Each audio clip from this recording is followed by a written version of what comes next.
If your partner's opposite gender best friend goes through a really terrible, messy breakup, and your very first, involuntary physical reaction is a tiny, almost imperceptible sigh of relief. Oh, wow. Right. I mean, if that happens, you are not just friends, you are a backup plan. You really are. Welcome to the deep dive.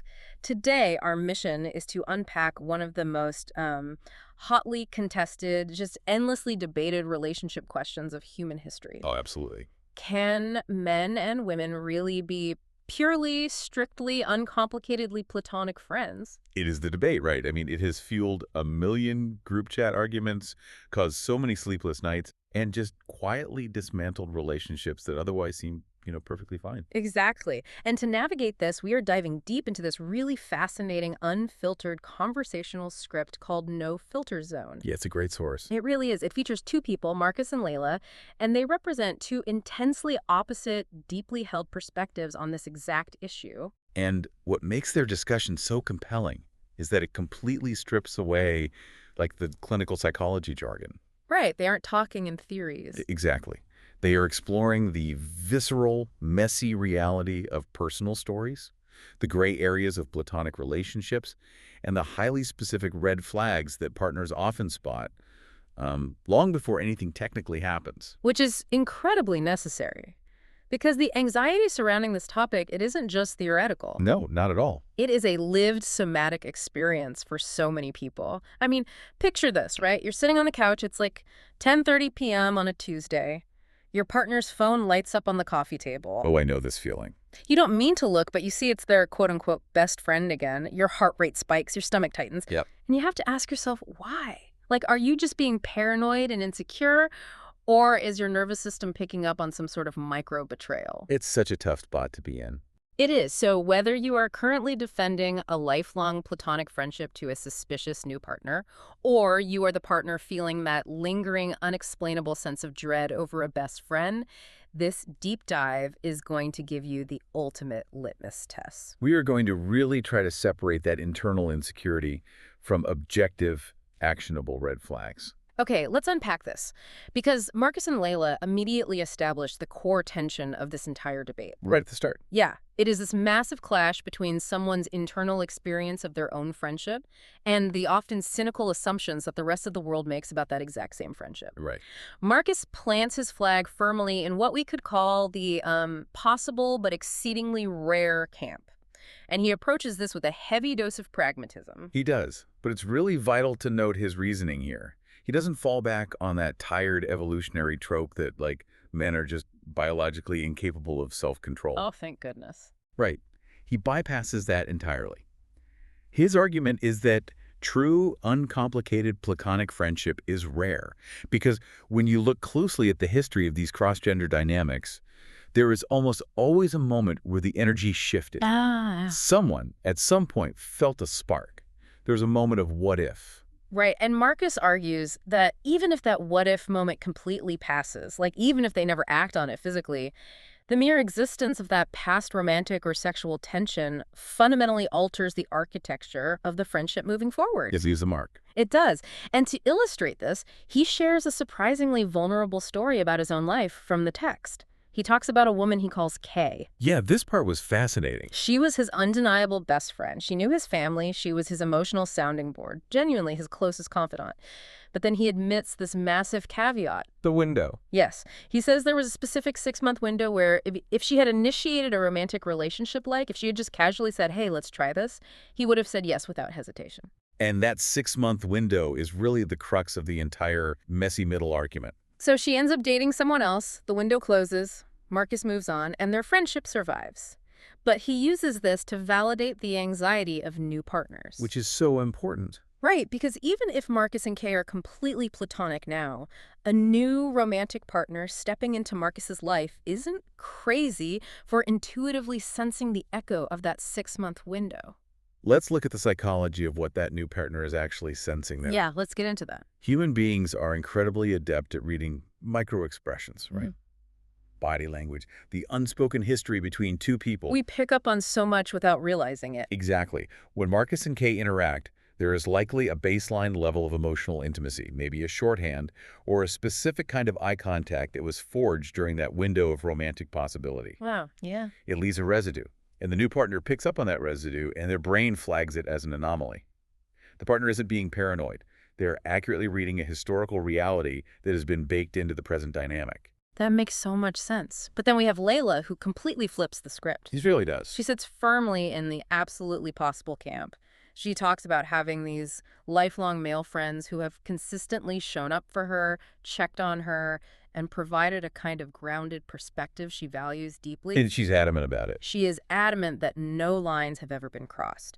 For her, the inherent value of the friendship vastly outweighs any, fleeting, hypothetical, romantic potential. And Leila brilliantly addresses the widespread skepticism surrounding her perspective. Yeah, the cultural doubt. Right. If these purely platonic, healthy relationships exist, why is society so universally suspicious of them? It's a great question. She introduces the concept of survivorship bias to explain this cultural cynicism.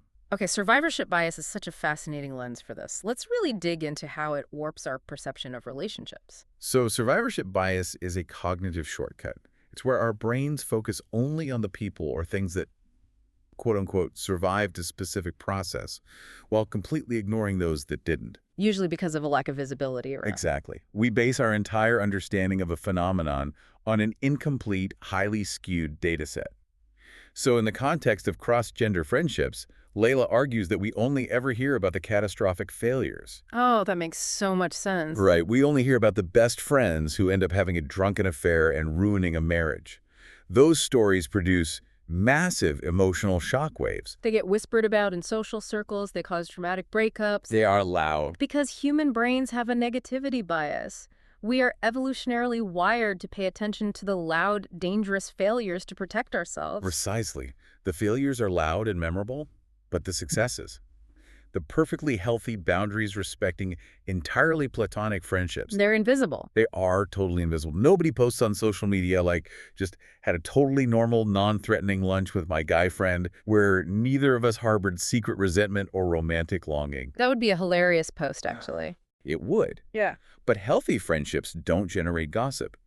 So society looks around, sees only the exploded relationships, and incorrectly concludes that the entire concept of cross-gender friendship is a ticking time bomb.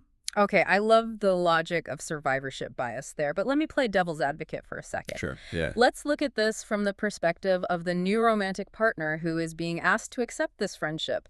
Think about it like a smartphone battery. Okay, I'm with you. You have your primary apps, right? The ones you have open on your screen, which represents your main romantic relationship. That's where you want your energy going. Right. But a really intense, emotionally intimate, cross-gender friendship. Isn't that essentially a background app? Oh, I see where you're going. Like, you might not see it open on the screen, but it is quietly, constantly consuming emotional bandwidth, processing power, and energy that should theoretically be available for the primary relationship. That's a great analogy. Because if I'm the new partner, I'm not just worried about the background app suddenly opening and taking over the screen. I'm worried about my battery draining while I'm not looking. That is a much more accurate way to look at it than the typical, will they or won't they cheat binary. Yay. You are talking about the economy of emotional energy. Mhm. And your analogy hits on exactly why partners feel threatened. It's not always a fear of physical infidelity. It's something much quieter. Yes. It's the fear of emotional resource depletion. The new partner feels like they are competing for a finite pool of intimacy, validation, and attention. Which perfectly transitions us into why this specific dynamic, this battery drain, is uniquely difficult today. It really is. Because Marcus and Leila don't just debate the history of this, they place it squarely in the modern digital panopticon we all live in. The landscape has shifted. Completely. The messy middle has been exponentially exacerbated by the hypervisibility of the Gen Z and millennial landscape. The environmental conditions of modern relationships have completely changed the rules of engagement. Right. Marcus points out a massive shift from the text. Think about our parents' generation. In, say, 1995, if your partner had an opposite gender friend at work, that friendship had built-in geographical and temporal boundaries. Right, it was contained. You might hear their name, maybe see them at the annual holiday party. But at 5 p.m., the friends stayed at the office and your partner came home. The friendship existed mostly out of sight, in a designated container. Which required a baseline of blind trust, yes. But it also protected the partner's nervous system. There wasn't a constant drip feed of data to overanalyze. Exactly. But today, the container is completely shattered. A partner has a front row seat to an endless real-time stream of micro-interactions. It's exhausting. You aren't just aware of the friend's existence. You are subjected to it constantly. You see every Instagram. You notice that the friend viewed your partner's story within 2 minutes of it going live. You see the Snapchat score climbing. You see the phone screen light up with a text on the nightstand at midnight.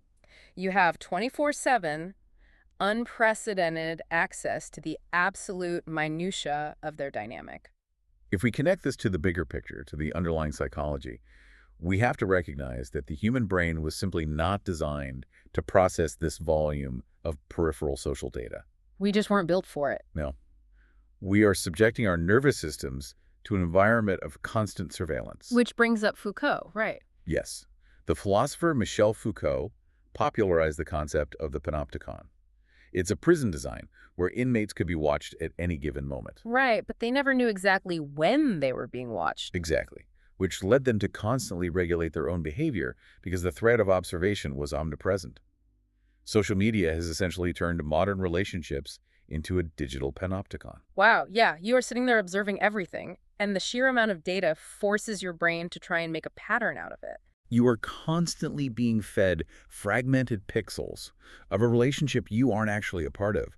And because of that negativity bias we mentioned earlier, your brain desperately tries to assemble those pixels into a coherent narrative. And it usually assumes the worst.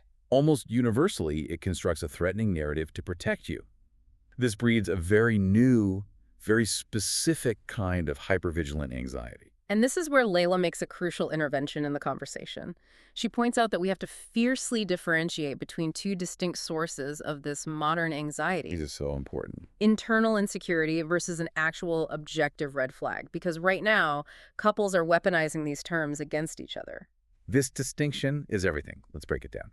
Internal insecurity is the discomfort that arises not from what the friend is objectively doing, but from your own unhealed attachment wounds. Or your fear of abandonment. Exactly. Or simply the unnatural access provided by the digital panopticon. If your partner's friend likes a public photo of them at the beach, and that single notification sends you into a spiral that ruins your entire weekend, that is internal insecurity. Right, the action is benign. The reaction is the issue. Precisely. The friendship isn't the actual problem there. The friendship is just the trigger exposing a wound you already had. It's highlighting something internal. Yeah. That is work you have to do internally, perhaps with a therapist, to regulate your own nervous system. You cannot demand your partner shrink their social circle just to accommodate your unmanaged anxiety. But, and this is a massive but, the other side of that coin is the actual red flag. Yes. The objective red flag is when the behavior of the friendship legitimately mimics the structural intimacy of a romantic relationship. When it starts looking like a couple. Right. The discomfort you feel in this scenario is not insecurity.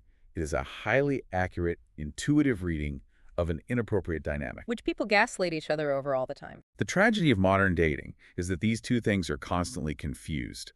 Partners project their own anxious attachment as quote-unquote red flags, while people who are genuinely engaged in inappropriate emotional affairs gaslight their partners by dismissing legitimate red flags as quote-unquote just insecurity. It's so messy. So I want you, the listener, to put yourself inside this self-reflection. Picture the last time you felt that spike of anxiety about your partner's friend. Think back to it. Ask yourself honestly, how much of that anxiety was born from the undeniable boundary-crossing actions of your partner versus the unprecedented access you have to their digital life? It's a hard question. Are you upset because they actively chose to prioritize their friend over you? Or are you upset because you fell down a rabbit hole staring at their WhatsApp last seen status at 2 a.m.? Yeah. You have to diagnose the root of the panic before you can address it. It requires radical self-honesty, but let's assume the listener has done that work. Let's say they've ruled out their own internal insecurity. We now need to clearly define what those objective, undeniable red flags actually look like, because Leila introduces a concept from the text that perfectly captures the mechanics of this deception. Oh, I love this part. The situationship wearing a friendship costume. That phrase is incredible. The situationship wearing a friendship costume. It perfectly describes the cognitive dissonance of these dynamics. It really is. It looks like a friendship on the surface. It operates under the vocabulary of, oh, we're just buddies. But the emotional machinery underneath is entirely romantic, or at least deeply enmeshed. Yes. Layla lists very specific behaviors that constitute this costume. Let's analyze the mechanics of why these are so dangerous. Number one, texting good morning every single day. Let's look at the neurobiology of the good morning text. Why does that feel so inherently threatening to a partner? It's not just a friendly hello. No, it's not the words themselves. It's about prioritization and dopamine. When you wake up, your brain is transitioning into consciousness, and the first person you reach out to is the person sitting at the very top of your attachment hierarchy. Wow, the top of the hierarchy. You are seeking a dopamine hit of connection to start your day. If your partner is seeking that baseline emotional regulation from their quote-unquote friend every single morning, they are structurally placing that friend in the role of the primary partner. It's the routine that mimics pair bonding. Okay, number two, being the absolute first call in a crisis. This is about emotional load-bearing. Like a house structure. Exactly. In a healthy romantic relationship, partners act as each other's primary secure base. When a crisis hits, a bad day at work, a family emergency, a flat tire, Right. you turn to your secure base for soothing and support. If the friend is the one consistently fielding the crisis calls, the romantic partner is being bypassed. The architectural load-bearing wall of the relationship has been shifted to a decorative pillar outside the house. I love that analogy. The decorative pillar is taking the weight. And then Layla mentions being a little too available and harboring strong, highly vocal opinions about who the friend is dating. Right. The vocal criticism of romantic partners is a massive tell. It's a subconscious way of guarding territory. Guarding territory. Yes. The friend finds flaws in every new partner because they don't actually want the person to find a successful relationship. That would threaten their privileged spot in the attachment hierarchy. Now, here is the insidious part. Individually, any single one of these actions can be easily explained away. That's what makes the friendship costume so effective. It operates on plausible deniability. Exactly. If you confront your partner about the good morning texts, they'll just shrug and say, oh, we're just close, I'm a morning person. If you mention the crisis calls, they'll say, well, they just give really objective advice. Plausible deniability is the shield that protects emotional affairs. They isolate the behavior, they strip it of its context, and they sanitize it. Right. But Marcus makes a critical point in the text. You cannot look at these behaviors in a vacuum. When you step back and look at them cumulatively, they form a pattern.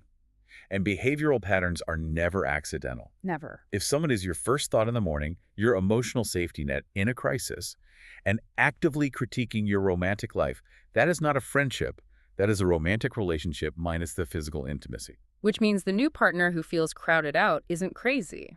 They are correctly identifying that the job description of romantic partner has been secretly split into two positions, and someone else is fulfilling half the emotional duties. Exactly. The partner feels a draft because the emotional door is wide open. But how a partner reacts to this realization is where things get incredibly messy, and the conversation between Marcus and Leila draws a very strict line in the sand regarding boundaries versus rules. This is a massive point of confusion. Huge. Leila points out that if a partner feels uncomfortable with one of these dynamics and their solution is to ban all opposite gender friends, if they say, I don't want you hanging out with any men ever, right? That is not a boundary. That is a form of coercive control. The psychological distinction here is paramount. We throw the word boundary around constantly today, but we often misuse it. Very often. A boundary is an internal fence. It is something you set for yourself to protect your own peace. A rule is an external cage. It is something you impose on someone else to control their behavior. Break that down with an example, because people get this wrong all the time. Sure, saying, I feel incredibly anxious when you text your ex late at night, and I am not willing to stay in a relationship where I feel emotionally sidelined. That is a boundary. Because it's about what you will tolerate. You are defining what you will tolerate and communicating your limit. If they continue the behavior, you enforce the boundary by leaving. You are controlling yourself. Right. Conversely, saying, you are forbidden from speaking to your ex, and I need the passwords to your phone to verify it. That is a rule. It is an attempt to control their autonomy, to artificially soothe your anxiety. One relies on self-respect, the other relies on coercion. Exactly. And demanding a partner systematically cut off half the human population based entirely on gender is not protecting the relationship. No. It's a manifestation of profound, unmanaged, insecure attachment. It tells your partner, I do not trust your character, so I must control your environment. Well, wait, let me push back on this because Leila brings up an incredible double standard in how society views these roles, and I really want to dig into the socialization of it. Let's do it. Here's where it gets really interesting. Both Marcus and Leila agree on this bizarre cultural hypocrisy. Think about it. When a man has a female best friend, society generally applauds him. Oh, totally. Other women look at him and think, wow, he has a purely platonic female friend. He listens to women. He must be emotionally mature and safe. It functions almost like a character reference. It acts as proof of his emotional intelligence. Right. But when a woman has a close male best friend, the cultural narrative flips instantly. Yeah. She is viewed with intense suspicion. Immediately. The assumption is always that the guy is just waiting for his window of opportunity, and the woman is accused of stringing him along, using him for attention, or, as Leila puts it, giving him hope. Why does society automatically assume the woman is the manipulative architect of this dynamic? It's rooted in deeply ingrained, frankly misogynistic socialization. Yes. It relies on two toxic premises. First, it assumes that male sexual desire is this uncontrollable, inevitable, predatory force, a biological imperative that men simply cannot regulate. Which is insulting to men. It is. Yeah. Second, it assumes that women are the passive gatekeepers of that desire, meaning they are entirely responsible for managing it.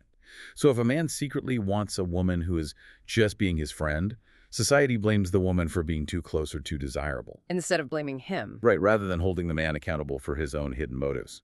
It's the ultimate shifting of emotional labor. And the stance Marcus and Leila take here is so refreshing. They firmly agree in the text.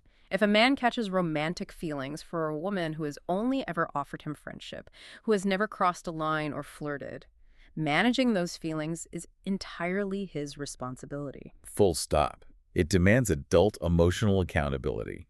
It treats men as fully formed human beings, capable of regulating their own internal state rather than victims of their biology. Exactly. If you catch feelings for your friend, you have a choice. Yeah. You can process those feelings silently and maintain the platonic boundary, or you can communicate them honestly and accept the potential consequences of losing the friendship. But what you can't do is hover. No. What you cannot do is hover in her orbit, acting like a friend while secretly harboring resentment, and then blame her for leading you on simply because she valued your companionship. Right. She does not have to shrink her life or apologize for existing just because you couldn't maintain a boundary in your own head. That is incredibly empowering.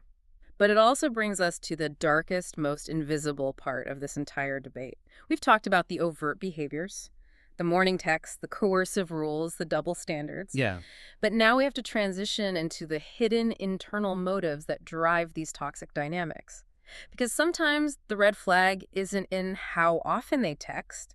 Sometimes the red flag is buried deep in the psychology of the friend themselves. This is where it gets heavy. And this brings us to the most sobering concept discussed in the script, the emotional backup plan. This is where the friendship costume moves from being merely confusing to genuinely malicious, even if the person wearing the costume refuses to admit it to themselves. Marcus calls this out explicitly. He says sometimes we're just friends means just friends right now, but other times it is a calculated strategy to keep someone on the hook. It's maintaining a relationship safety net just in case things don't work out with the current partner. Let's dissect the psychological cruelty of the backup plan. Let's do it. When you cultivate this dynamic, you are effectively harvesting someone else's genuine, often unrequited feelings, and using them as your own personal emotional fuel source. Harvesting them. Wow. You are keeping them just close enough to ensure they don't move on, because their quiet, persistent adoration makes you feel secure, desired, and insulated against rejection. It's an ego boost. A huge one. You extract all the ego-boosting benefits of being deeply loved without having to shoulder any of the risk, vulnerability, or commitment of actually being in a relationship with them. It's parasitic. You are feeding off their emotional investment while giving nothing of substance in return. It is the absolute definition of parasitic, and it constitutes a profound dual betrayal. Dual betrayal. Yes. First, it is a betrayal of the so-called friend, Right. because you are exploiting their hope By keeping them in your orbit, you are actively preventing them from directing their energy towards someone who will actually choose them. You are stealing their time. That's heartbreaking. It is. Second, it is a betrayal of your actual romantic partner because you are implicitly signaling that your commitment is conditional. You've already prepared a life raft for when the relationship sinks. Wow. You cannot be fully present and structurally invested in building a house with your partner if you are secretly keeping an apartment leased across town. Okay, to ground this incredibly heavy theory in reality, Marcus and Leila actually analyze comments from real people. Listener hot takes from the source material that show exactly how the public is processing these dynamics. These were very illuminating. Let's run through a few of these because they perfectly illustrate the spectrum of human behavior here. First up, we have a comment from a user named ZeroTolerance99. They wrote, "No, never. Men don't have female friends. They just have women they haven't dated yet." This is a highly prevalent, deeply cynical framing, and Layla dismantles it in their conversation, as she should. It's just so reductive. It really is.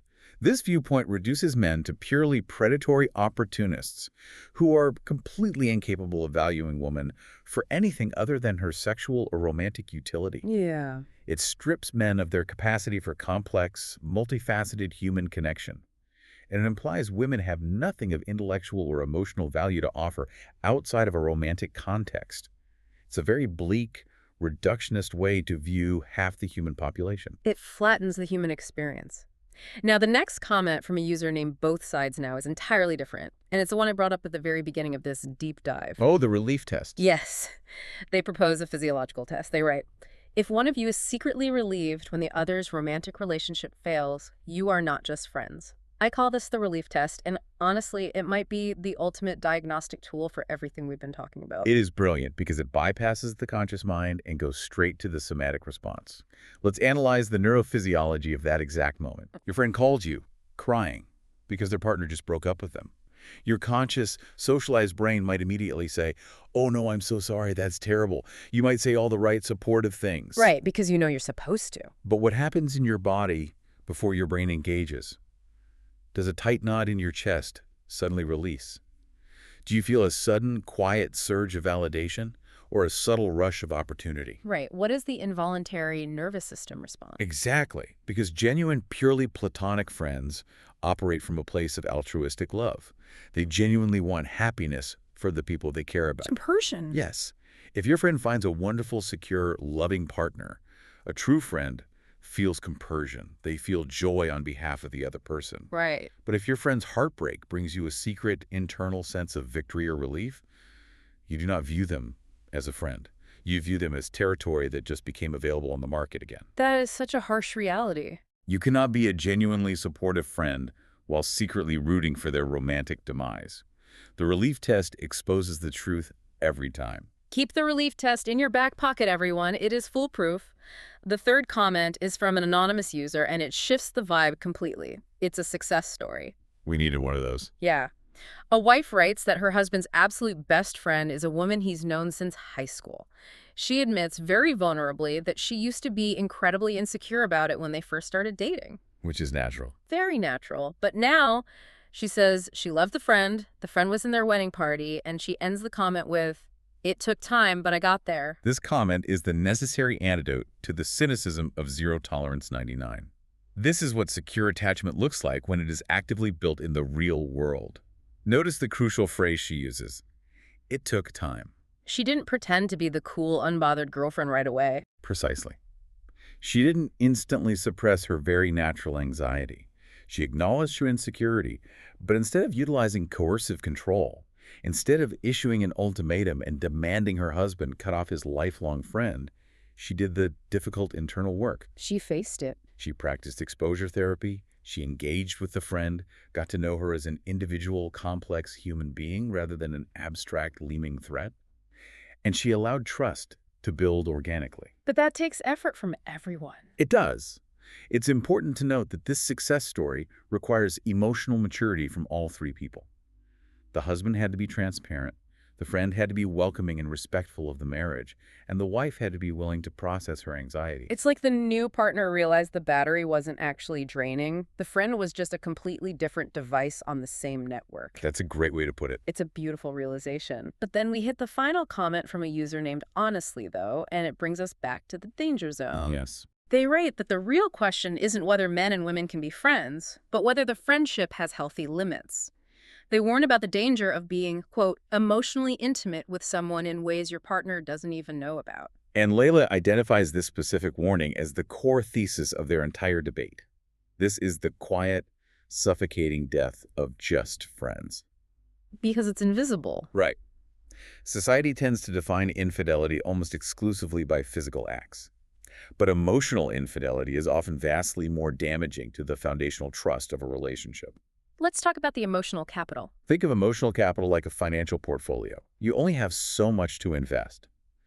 If you are going to your friend to complain about your partner's flaws, if you are sharing your deepest vulnerabilities and daily triumphs with your friend, but giving your partner the silent treatment or one-word answers when you get home, ouch, you are actively draining the emotional capital out of your primary relationship. It's an emotional diversion of funds. You are starving the primary relationship to feed the secondary one. Exactly. You are taking the raw materials, the communication, the vulnerability, the repair attempts, the things that should be going into the relationship to strengthen it, and you are outsourcing them. Wow. And when a partner senses that starvation, when they feel the emotional deficit in the room, their nervous system panics. Again, the partner's anxiety is rarely manufactured out of thin air. It is an intuitive reaction to the fact that the emotional portfolio is being drained. Okay. We have thoroughly diagnosed the problem. We've mapped out the survivorship bias, the digital panopticons, the red flags, and the emotional diversion of funds.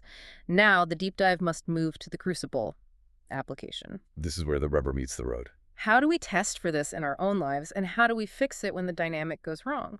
Leila introduces a brilliant, highly actionable framework based on what she calls the ultimate metric. The transparency test. The transparency test. Leila's core philosophy boils down to this. A real, genuine, securely attached friendship can survive the stark light of full transparency. So I want to ask you, the listener, right now, as you're driving or making dinner, think about that specific friend.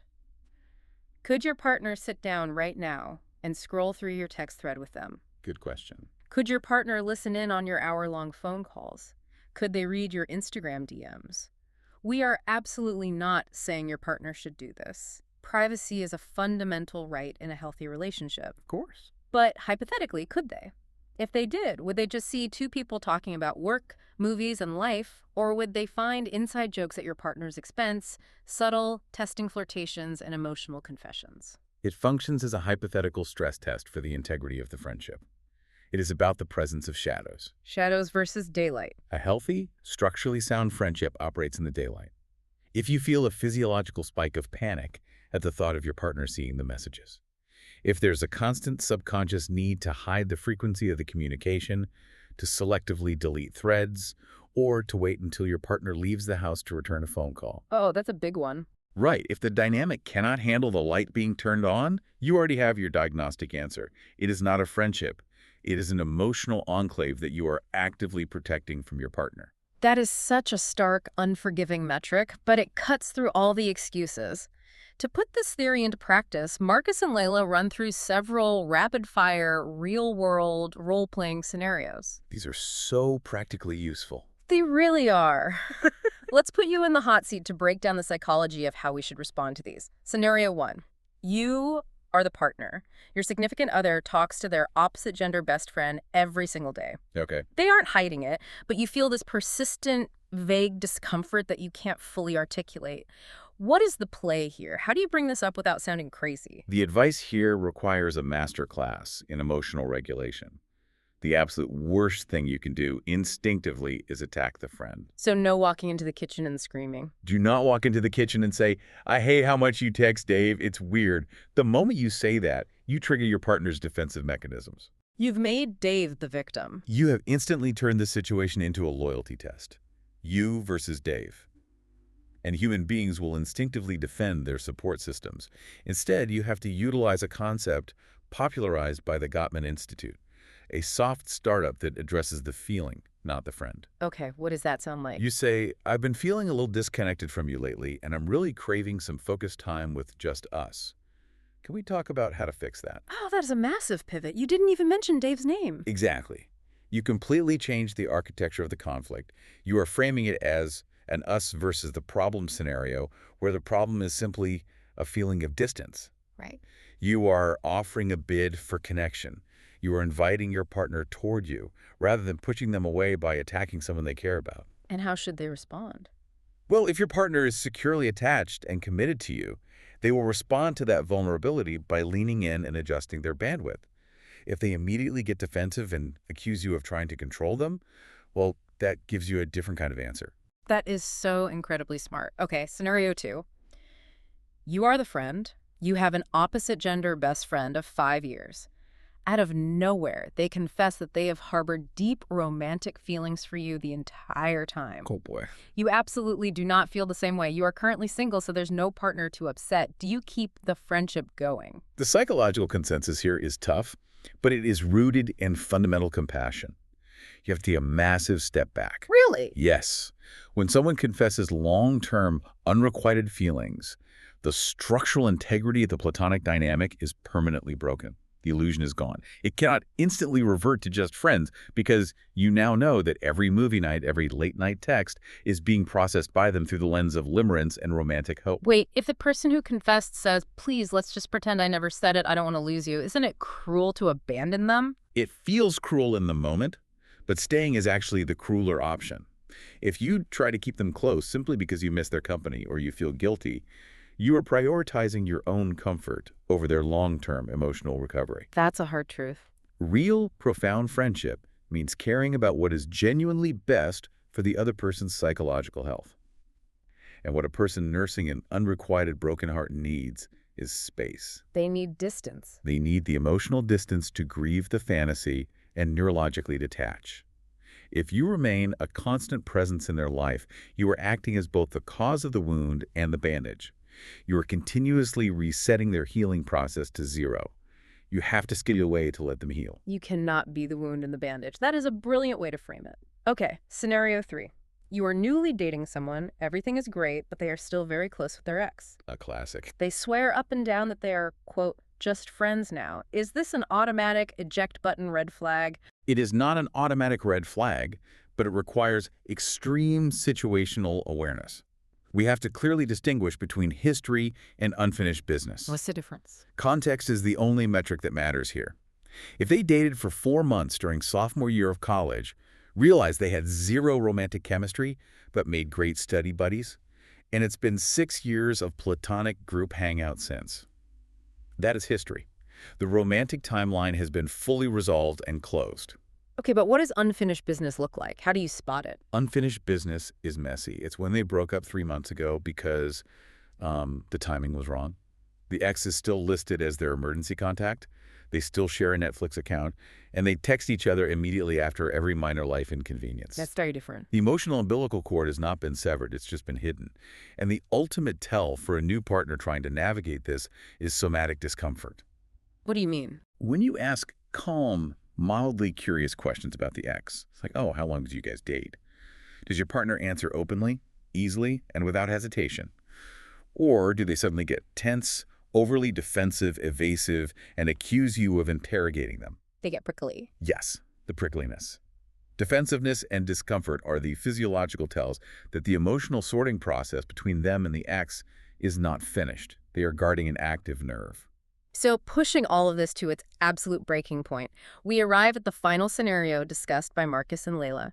It is the moment of critical mass, the ultimatum. So what does this all mean? Your partner looks at you, completely fed up with the background app during the battery, and says, it is me or the friend. You have to choose. The nuclear option. And the psychological synthesis of why this moment is so destructive is profound. An ultimatum is, at its absolute core, a desperate pressure move. It's an act of desperation. It is an attempt to artificially manufacture a sense of security through the mechanism of behavioral control. But let's be real, does it ever actually work? Does it save the relationship? No. It almost universally fails because it fundamentally misdiagnoses the nature of the illness. If a partner reaches the point of issuing an ultimatum, it signifies that there is a complete structural collapse of foundational trust within the relationship. The trust is already gone. The partner genuinely believes that if the friend remains in the picture, infidelity or emotional abandonment is a biological inevitability. But forcing your partner to block the friend's number merely removes the symptom. It deletes the proximate trigger for the anxiety, but it does absolutely nothing to reconstruct the actual trust. It's like realizing the structural load-bearing beams of your house are completely rotted out, and your solution is to just take down the painting that was hanging crooked on the wall. Exactly. The house is still going to collapse. The foundational issues, the anxious attachment, the lack of transparent communication, the fundamental suspicion of character, they remain completely unaddressed. So the problem just shifts. And this leads to the most sobering warning of the entire deep dive.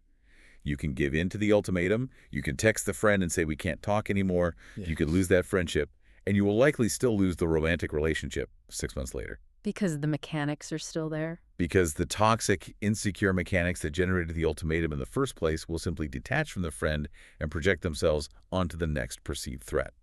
A new coworker, a hobby, a gym partner. The anxiety demands a target. Man, that is a heavy, necessary realization.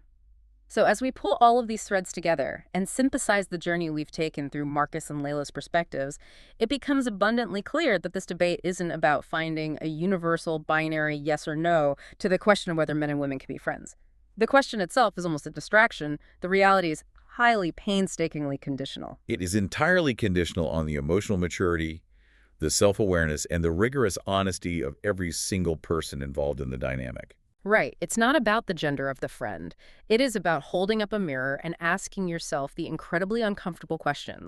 What kind of friend are you actually being? Exactly. Are you maintaining a genuine, altruistic, platonic connection?